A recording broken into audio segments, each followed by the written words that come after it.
जय श्री राम।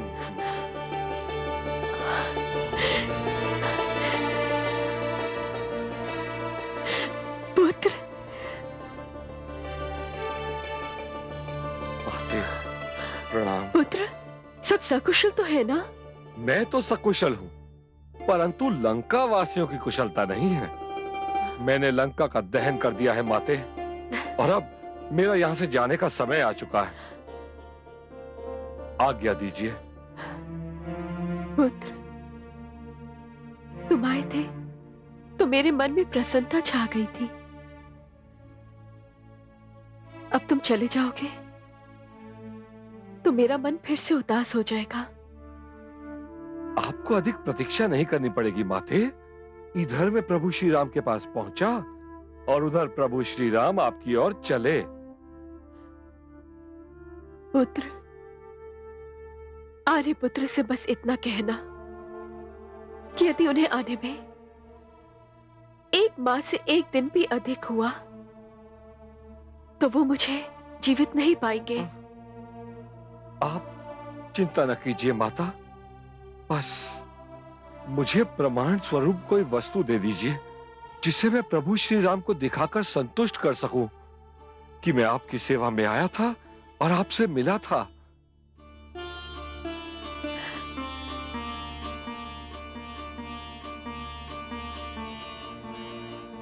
ये लो पुत्र,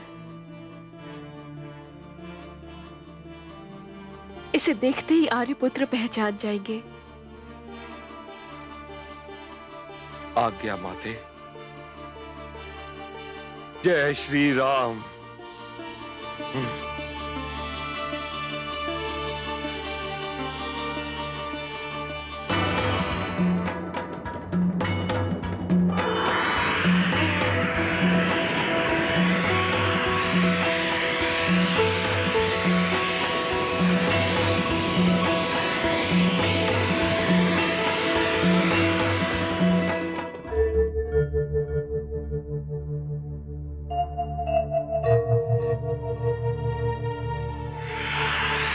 जय श्री राम। जय श्री राम। जय श्री राम। जय श्री राम। भ्राताश्री, भ्राताश्री, पवनसुत लौट आए। भ्राताश्री, मुझे पूर्ण विश्वास है कि उन्हें भविष्य का पता चल गया होगा, अन्यथा पवनसुत लौट कर नहीं आते। जय श्री राम। जय श्री राम।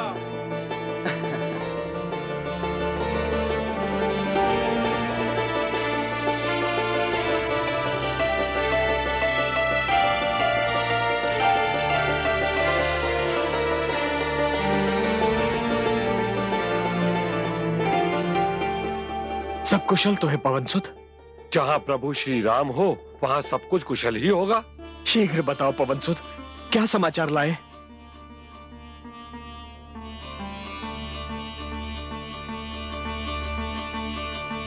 इसे तो आप पहचानते ही होंगे। अवश्य, अवश्य पवनसुत। ये तो वही चूड़ामणि है जो माता कैकेयी ने सीता को दी थी। और माता ने मुझे पहचान के रूप में दी है। यही है मेरी माता से भेंट का प्रमाण। पवनसुत, कैसी है मेरी सीता?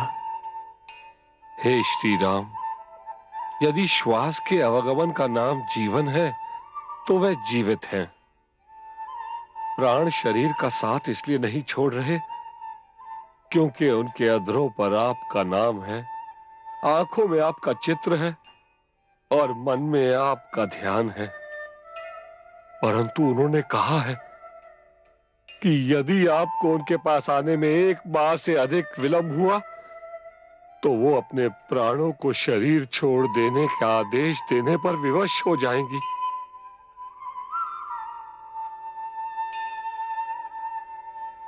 हनुमान, तुमने मेरे लिए वो कार्य किया है जो केवल एक भ्राता ही कर सकता है। तुम में और मेरे प्रिय अनुज भरत में मुझे कोई अंतर दिखाई नहीं देता। हनुमान, तुम मुझे अनुज भरत की भांति प्रिय हो। हनुमान, भरत की भांति प्रिय हो। प्रभु। हनुमान, प्रभु।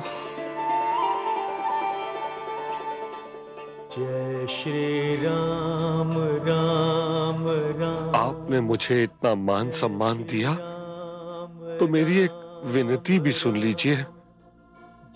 मैंने आपके वियोग में अपनी माता की जो दशा देखी है, उसके बारे में सोचता हूं तो मेरी आत्मा कांप जाती है। हे श्री राम, उनका मुख देखने के लिए पाषाण का हृदय चाहिए। आपका नाम सुनते ही उनके नेत्रों से जो अश्रुधारा बहती है, वो समस्त सृष्टि को डुबो देने में समर्थ है। अब तनिक भी विलंब न करें और तुरंत माता के पास चले। अब किस बात का विलंब मित्र? वानर सेना कल सूर्य की प्रथम किरण निकलते ही लंका के लिए प्रस्थान करेगी। मैं सेना को यही आदेश देने जा रहा हूँ। जय श्री राम, जय श्री राम, जय श्री राम, जय श्री राम, जय श्री राम, जय श्री राम, जय श्री राम, जय श्री राम, जय श्री राम, जय श्री राम, जय श्री राम, जय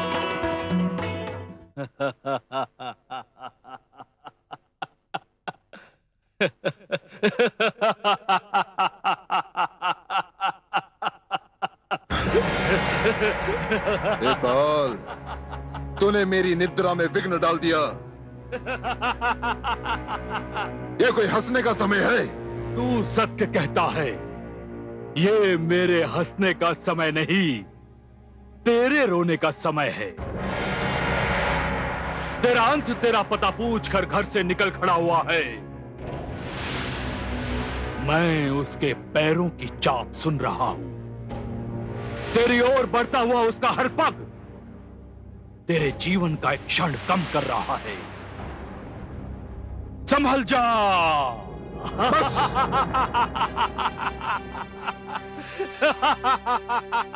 तू ऐसे नहीं मानेगा।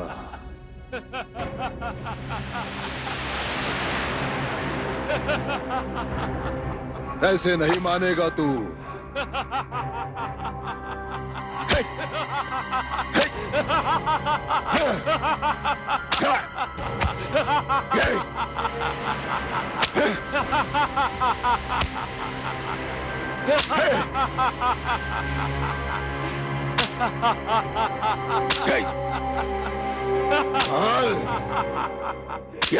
स्वामी स्वामी क्या कर रहे हैं?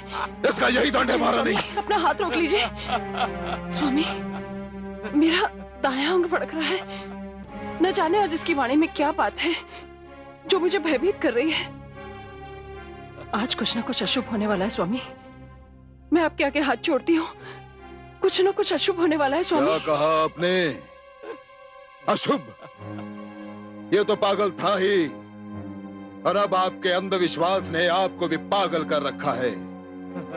मैं शुभ अशुभ में नहीं मानता महारानी, और वैसे भी शुभ अशुभ करने वाले सारे देवताओं को मैं अपना बंदी बना चुका हूं। मेरा कोई कुछ नहीं बिगाड़ सकता, क्योंकि मैं रावण हूं।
मुझे सब पता चल गया, सब पता चल गया मुझे।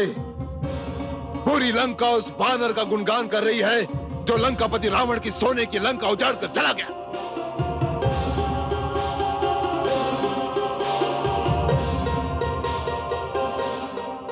किसी को नहीं छोड़ूंगा,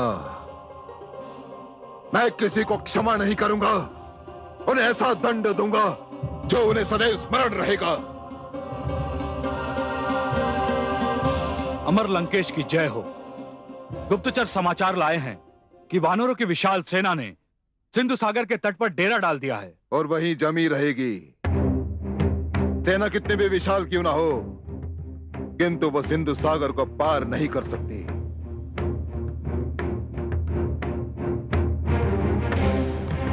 क्यों महामंत्री, मैं कुछ अनुचित कह रहा हूं?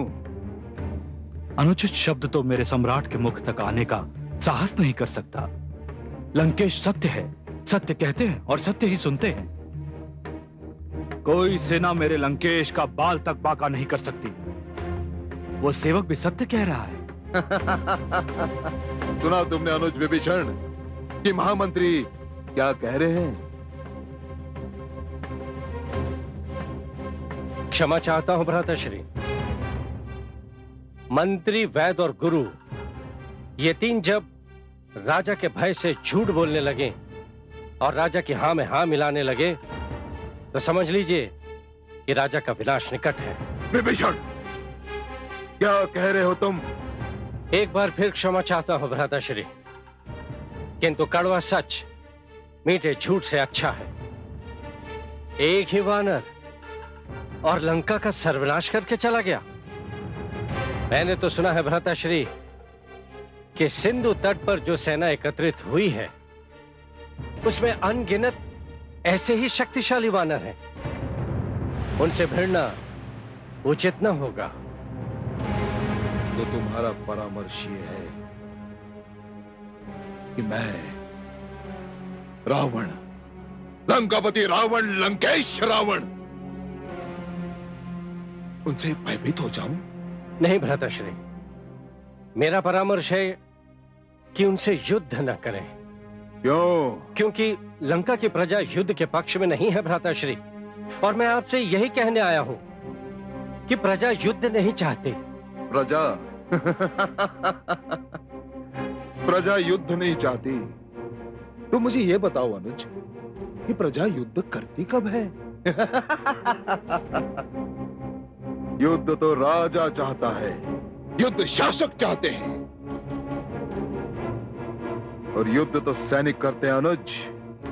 प्रजा का युद्ध से क्या लेना देना? सत्य कहा आपने भ्राताश्री, शासक और सैनिक ही युद्ध करते हैं, पर सैनिक भी तो प्रजा के घरों से ही आते हैं।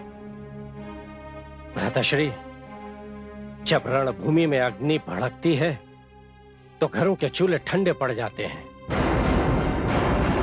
अच्छा राजा वही होता है जो रणभूमि की अग्नि को बुझाकर चूल्हों में आग जलती रहने दे। क्या कह रहे हो तुम? एक नारी, एक पत्नी और एक कुल वधू का अपहरण ऐसा कार्य है जिसकी निंदा सदैव की गई है और जिसकी निंदा सदैव की जाती रहेगी।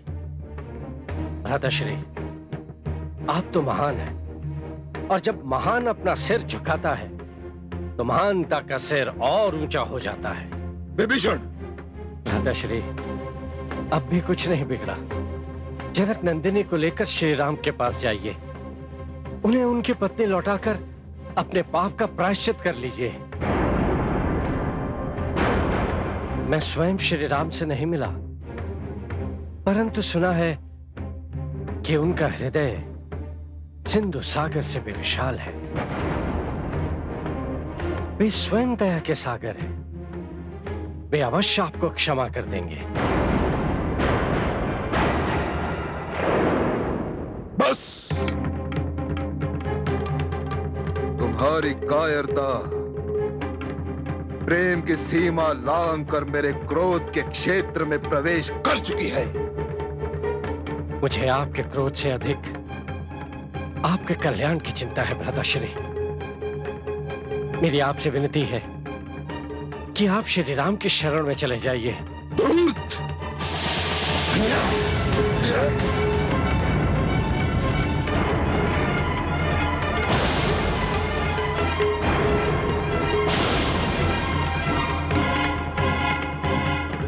मुझे एक तुच्छ मानव के शरण में जाने का परामर्श दे रहा है तू? जा तू चला जा उसकी शरण में। मेरा दिया खाता है और उस राम के गुण गाता है तू।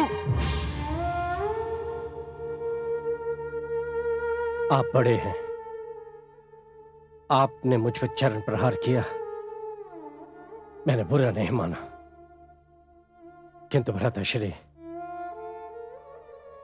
काल की आप पर कुदृष्टि पड़ चुकी है। बस विभीषण, मौन हो जा, मौन हो जा और निकल जा यहां से। निकल जा मेरी लंका से, निकल जा मेरे जीवन से, निकल जा मेरे परिवार से, बस निकल जा यहां से। आज के उपरांत मैं तेरा शुभ मुख कभी नहीं देखूंगा, और यदि तूने अब अपने मुख से एक शब्द भी निकाला तो वो शब्द तेरे जीवन का अंतिम शब्द होगा विभीषण।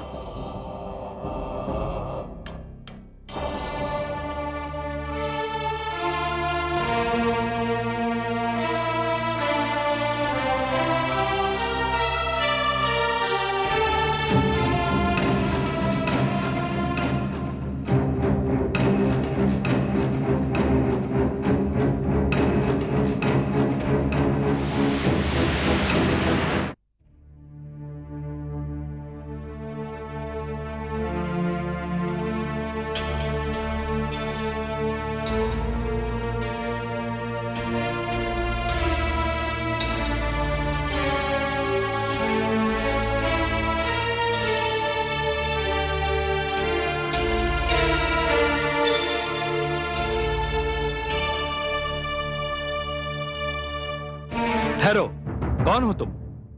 मैं लंकापति रावण का अनुज विभीषण हूं मित्र। रावण का अनुज? तुम सत्य कह रहे हो? हाँ मित्र, मेरे साथ मेरी पत्नी और पुत्र भी हैं। यहाँ क्यों आए हो? श्री राम से मिलने आए हैं। तुम रावण के अनुज हो, तुम उनसे नहीं मिल सकते। मुझ पर दया करो भाई, उन तक मेरा यह संदेश पहुंचा दो कि मैं उनकी शरण लेने आया हूं। तुम्हारी बहुत कृपा होगी। ठीक है, तुम यहीं रुको।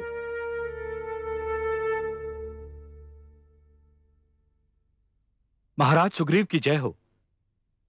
लंका से रावण के अनुज विभीषण अपनी पत्नी और 2 पुत्र सहित आए हैं। वो श्री राम से भेंट करना चाहते हैं। रावण का अनुज? वो यहां क्यों आया है? उनका कहना है महाराज, वो श्री राम से शरण लेना चाहते हैं। असंभव! रावण के अनुज को शरण की क्या आवश्यकता? अवश्य वह छल कर रहा है। रावण का गुप्तचर है जो शरणार्थी होने का ढोंग कर रहा है। छल और कपट तो इन राक्षसों का धर्म है। वो यहां भी वही कुछ करने आया है। कहीं हम प्रतिक्रिया व्यक्त करने में शीघ्रता तो नहीं कर रहे हैं? मैं सहमत हूं। जहां तक मेरे अनुभव का प्रश्न है तो मैं केवल ये कह सकता हूं कि सारी लंका में मुझे एक विभीषण ही दिखाई दिए जो वेदांती हैं। वे राक्षस अवश्य हैं, परंतु उनका मन श्रद्धापूर्ण है। हे श्री राम, मुझे लंका में माता सीता तक विभीषण ने ही पहुंचाया था। फिर भी मैं उस पर विश्वास नहीं कर सकता। राक्षस चाहे जो भी करे, छल और कपट कभी नहीं छोड़ सकते। जो छल और कपट नहीं छोड़ सकते, वो मेरे प्रभु श्री राम की शरण में आने की सोच भी नहीं सकते। मेरे प्रभु श्री राम की शरण में तो वही आते जो छल और कपट से मुक्ति पा लेते। उनकी शरण में आने वाले का हमें मार्ग नहीं रोकना चाहिए। पवन सुत के विचार बहुत सुंदर हैं। यूं भी अनहित की चिंता करके जो शरणागत को त्याग देता है वो तो महापापी होता है मित्र सुग्रीव। उसे तो देखने मात्र से हानि पहुंचती है। जाओ सैनिक, विभीषण को हमारे समक्ष आदर सम्मान पूर्वक ले आओ। जो आज्ञा महाराज। मुझे पूर्ण विश्वास है कि विभीषण सच्चे मन से मेरे पास आए हैं। और आप सबको भयभीत होने की तनिक भी आवश्यकता नहीं है मित्रों। एक राक्षस तो क्या, राक्षसों की समूची सेना भी आ जाए तो मेरे अनुज लक्ष्मण का एक ही बाण उन्हें समाप्त करने के लिए बहुत है। आइए।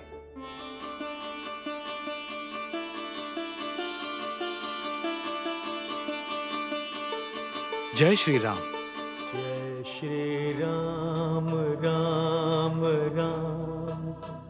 शरण दीजिए प्रभु, शरण दीजिए प्रभु।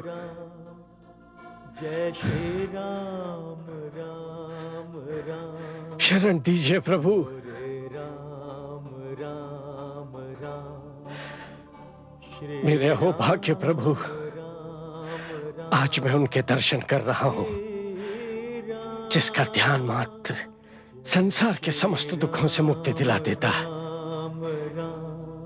हे कृपा निधान, आपके दर्शन के प्यासे ये नेत्र आज अपने भाग्य पर जितना भी गर्व करें उतना कम है।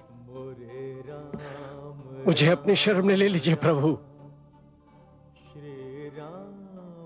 तुम मेरी शरण में हो लंकेश। नहीं प्रभु, मैं लंकेश नहीं हूं, मैं तो उनका अनुज हूं। अनुज लक्ष्मण, आज्ञा भ्राताश्री। तनिक समुद्र से थोड़ा जल ले आओ। जो आज्ञा भ्राताश्री।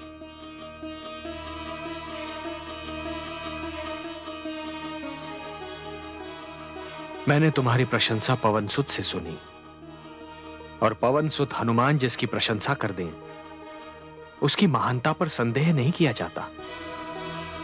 विभीषण, उन्होंने मुझे बताया कि उन्हें जानकी तक पहुंचाने में तुमने ही सहायता की थी। मैं तुम्हारा आभारी हूं। प्रभु, जब से लंकेश माता सीता को हर लाए थे तब से मुझे चैन नहीं। मुझे उनका यह कार्य तनिक भी निभाया प्रभु। एक स्त्री का हरण करना संसार का सबसे नीच कार्य है। मैं लंकेश की ओर से आपसे क्षमा चाहता हूं प्रभु।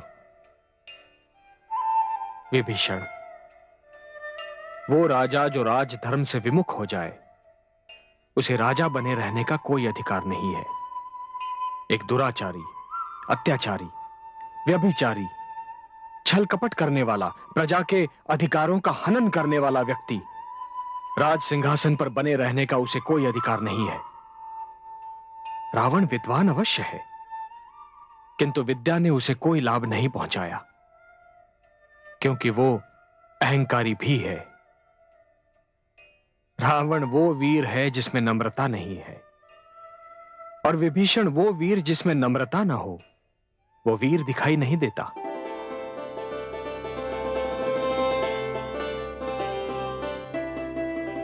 भ्राताश्री,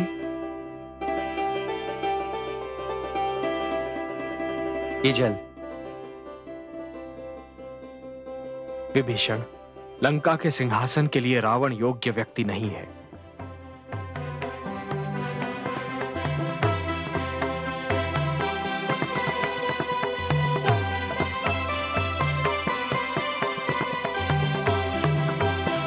विभीषण, मेरे लिए तो तुम ही आज से लंकेश बन गए।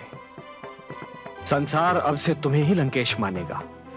तुम मेरी शरण में आए हो, अब सदैव मेरी ही शरण में रहोगे। लंकेश विभीषण की जय! लंकेश विभीषण की जय! लंकेश विभीषण की जय!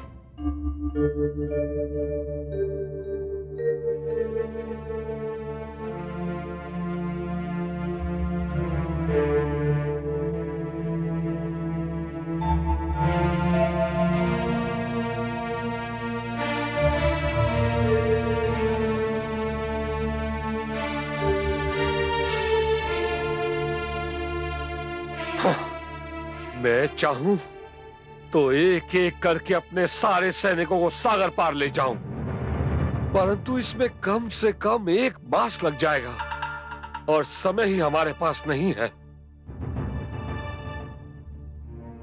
मेरे मित्र ने तुमको लंका का राजा बनाकर इतना बड़ा उपकार किया है विभीषण। तुम्हें भी तो इस महान उपकार का कुछ मूल्य चुकाना चाहिए। मैं तो अपने प्रभु राम का दास हूं। मेरी तो बस एक ही कामना है कि कोई ऐसी घड़ी आए कि जब मेरी भक्ति और श्रद्धा की परीक्षा हो और मैं ये सिद्ध कर सकूं कि जो मेरी जीभा पर है वही मेरे मन में है। विभीषण जी, तो फिर हमारी सागर पार करके लंका तक पहुंचने की समस्या का समाधान कर दीजिए। प्रभु, इतनी छोटी सी बात आपको कैसे चिंतित कर सकती है? सागर तो आपके कुलगुरु हैं। यदि आप उनसे प्रार्थना करें तो वो स्वयं आपको कोई उपाय बता देंगे। क्षमा कीजिएगा विभीषण जी, जो लोग देव देव पुकारते रहते हैं वो आलसी और कायर होते हैं। नहीं अनुज, प्रार्थना आलस्य एवं कायरता का चिन्ह नहीं, विनम्रता का चिन्ह है। और विनम्रता मानव का सर्वश्रेष्ठ गुण है। लंकेश, विभीषण का विचार उत्तम है। मैं अभी सागर देव का आवाहन करने जा रहा हूं।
क्षमा कीजिएगा भ्राताश्री,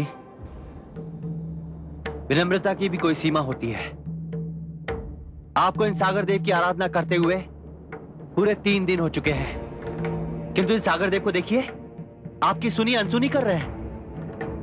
भ्राताश्री, मेरे पास गुरु विश्वामित्र का दिया हुआ वो बाण है जिसे आप सागर देव पर साध कर एक क्षण में उन्हें सुखा सकते हैं।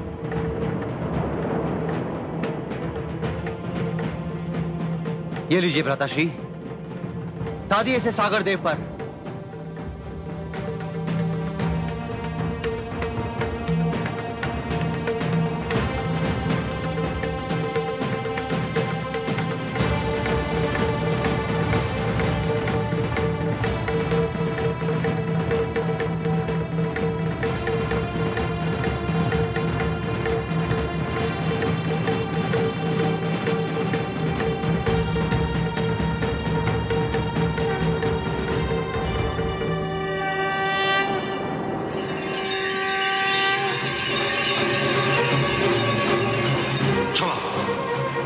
श्री राम क्षमा,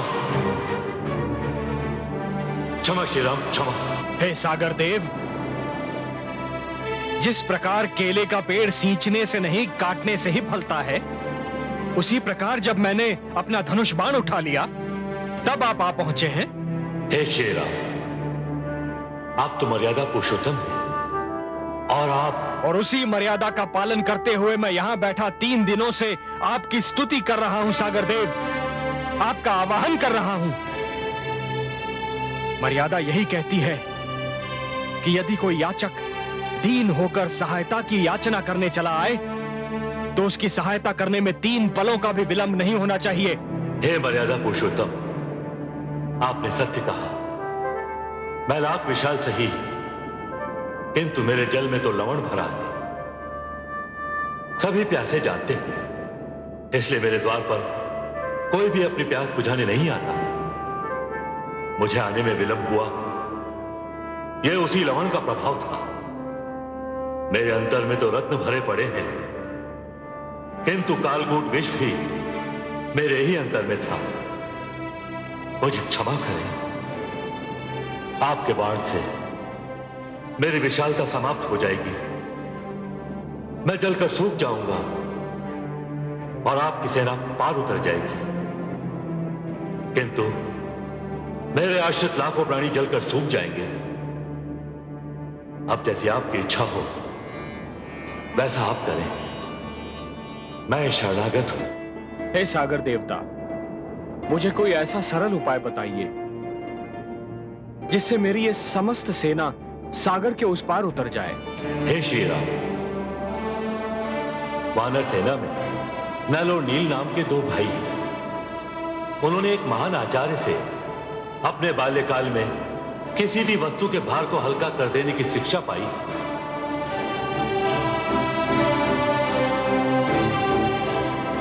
उनके स्पर्श से और आपके प्रताप से पत्थर जल पर तैरने लग जाएंगे। इस प्रकार एक सेतु बन जाएगा और सेना पार उतर जाएगी। उपाय हेतु धन्यवाद सागर देवता, किंतु मैं लक्ष्मण के इस बाण का क्या करूं?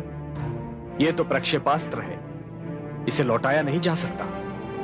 हे मर्यादा पुरुषोत्तम, मेरे तट के उत्तर दिशा की ओर राक्षसों का एक समूह है जो तपस्वियों का भक्षण करता है। इस बाण का प्रयोग आप उन पर कर दीजिए। इससे उस क्षेत्र के तपस्वी मुक्त हो जाएंगे और वे नरभक्षी राक्षस समाप्त हो जाएंगे।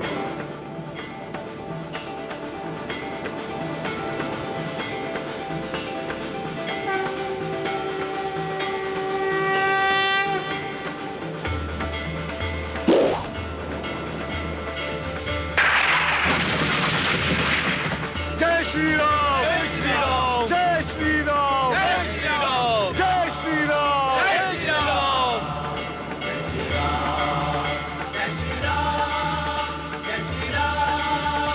श्री राम, जय श्री राम, जय श्री राम।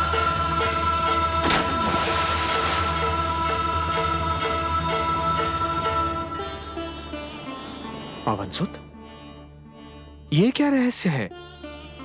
आप सबके फेंके हुए पाषाण तो जल के ऊपर तैर रहे हैं, किंतु जो पाषाण मैंने फेंका वो डूब क्यों गया? प्रभु, आप जिसे छोड़ दें वो तो डूब ही जाएगा। तरते तो वही हैं जिन्हें आपके नाम का आश्रय हो। हाँ।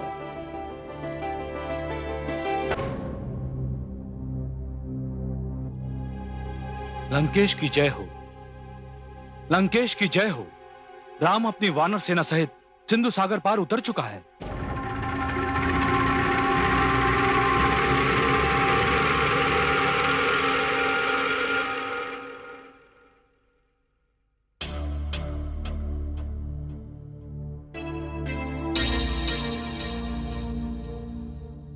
भ्राताश्री, अब क्या विलंब है? हमें तुरंत लंका पर आक्रमण कर देना चाहिए। मैं सुमित्रा नंदन से सहमत हूं मित्र। मेरी सेना भी युद्ध के लिए तैयार है। नहीं मित्र, मैं रावण को एक और अवसर देना चाहता हूं। मैं फिर से एक बार रावण के पास अपना दूत भेजूंगा। किंतु भ्राताश्री, आपने पवनसुत को अपना दूत बनाकर उसके पास भेजा था, क्या परिणाम निकला? कुछ भी नहीं ना। यदि आप फिर से उसके पास अपना दूत भेजेंगे तो वो हमें कायर समझेगा। रावण यदि मुझे कायर समझकर युद्ध नहीं करता तो मुझे उससे कोई अंतर नहीं पड़ता लक्ष्मण। युद्ध विनाश है, रक्तपात है, हानिकारक है, मानवता के लिए दुखदाई है। एक युद्ध का प्रभाव मिटते मिटते शताब्दियां बीत जाती हैं लक्ष्मण। यदि रावण अब भी सम्मान सहित सीता को मेरे पास भेज देता है तो मैं उसे क्षमा करने एवं युद्ध ना करने के लिए तैयार हूं। जैसी आपकी इच्छा मित्र, आदेश दीजिए, किसे भेजा जाए?